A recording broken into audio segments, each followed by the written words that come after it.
Alors, Brice Clotaire Oligui Nguema, vous êtes né le 3 mars 1975 à Ngoni, dans le sud-est du Gabon. Après vos études primaires et secondaires, vous obtenez brillamment votre baccalauréat série D au lycée d'État de Port-Gentil et vous entrez donc à l'Université des sciences et techniques de Massoukou, puis vous intégrez l'Académie royale de Meknes au Royaume du Maroc. C'est en 1997 pour y suivre une formation militaire et universitaire. Mais, Monsieur le Président, nous sommes là sous une ère de transition où on appelait les fils et filles de ce pays à se mettre ensemble pour travailler ensemble et ne plus regarder en arrière. Et donc à mettre la poussière sous le tapis. Je vous pose la question. Et je vous la renvoie. Monsieur le Président, ici, c'est nous qui posons les questions. Et je fais les réponses. Justement, Monsieur le Président, j'ai quand même envie de rebondir parce que vous venez de donner également un Vous pourrez cours. essayer de ne pas bondir. Que diriez-vous aux Gabonais ce soir? Merci. Mes chers compatriotes, je suis Brice Clotaire Oligui Nguema, l'homme du 30 août 2023. J'ai passé 28 ans de carrière militaire avec la discipline, l'ardeur au travail. Oui, vous me permettrez de rebondir, Monsieur le Président.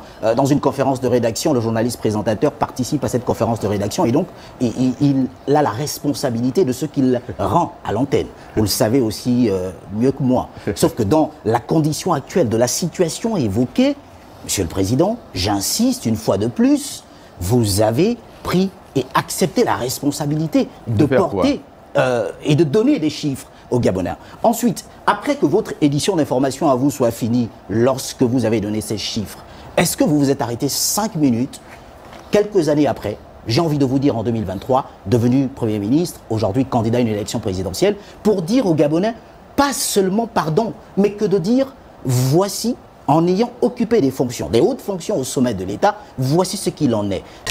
L'amour pour la patrie. Et suite à vos appels, j'ai renoncé à mon métier de militaire pour vous servir. Ce soir, vous découvrez un homme. Un homme que Dieu n'a pas donné la chance d'être un grand orateur, d'être un grand tchatcheur, mais un homme que Dieu a mis en lui. La foi, la conviction de bâtir pour ce peuple. Et dans mon passé récent, j'étais aussi entrepreneur. Cette commission, justice, réconciliation et vérité, comme vous l'appelez, je peux m'embrouiller sur les mots, mais en réalité, quelles seront les véritables sanctions que vous proposerez si vous êtes président de la République? Monsieur Agaya, vous aimez vous entendre parler? Non, je vous pose des questions. Vous posez une question, ça fait 3 fois que vous la posez.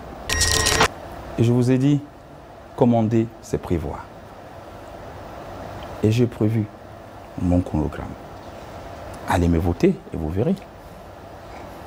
Je vous ai dit que 2026, nous aurons une nouvelle assemblée élue